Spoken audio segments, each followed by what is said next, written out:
That's right, baby. Wheelie Works and the Equipment for Independence doing a video collab together. Finally, high five. Let's do it. All right, so you've got a client who can walk, but you just want an electric mobility device to help them go longer distances. You can't decide between a scooter and a power chair. Let's assess the differences. Driving a mobility scooter is often a preferred option compared to a power wheelchair when our mobility declines, as wheelchairs can come with certain stigma. However, power wheelchairs offer greater freedom, comfort, and independence. Here's why. Number one is maneuverability. Look at the size difference of these two. One's big, one's nice and small and compact. And the small and compact one is much more ideal for indoor environments. So consider the home environment, consider shopping centers, doctor surgeries, wherever it may be.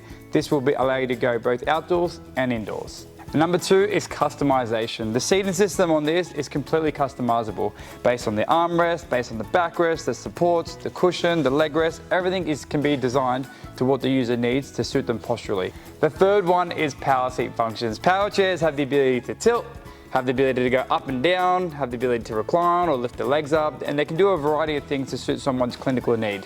What about this one? Oh, really? Number four is the ability to go in the back of a modified vehicle. So these have hook points over here, or you can get docking pins on there so you can go into the back of a car and transport longer distances. However, with some scooter, we can still go on a special taxi, but we cannot be sitting on the scooter. In that case, the scooter should not be longer than 130 centimeters. And power chairs have a whopping range of between 20 to 25 kilometers in one single charge. Wait. Scooters can go from 17 to 58 kilometers with one single charge. Woo!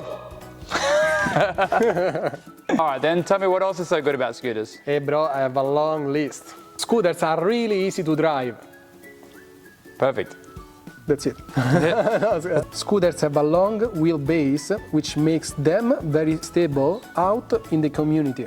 Going up and down gutters requires no adjustments as the chair is quite balanced. A power chair, on the other hand, will often require a client to stop and to use tilt to go up or down steep inclines. Scooters are more of a point and shoot style of driving. Number two, cost effective. In Australia, scooters cost between $1,000 to $6,000, with some of them that can cost up to $9,000–$10,000. $10,000, mate, these just start probably about $16,000 and they go up from there. So when you're considering that, so if you're gonna go with a power wheelchair, make sure you can justify it. Number three, portability. Some scooters can have the ability to break down so that a carer can put it into the back of the car. If you'd like to have more information about electric scooters, you can check my video, How to Choose a Scooter.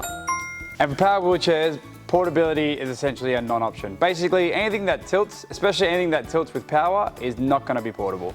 So if you had to decide between a scooter and a power chair, I would consider first a scooter because it is cost effectiveness and easy to drive. That's right. Go for the scooter, but then consider, does my client need to mobilize indoors? Is their condition likely to decline? Do I need additional power seat features? Do I need supportive seating? Well, at least that's what we think.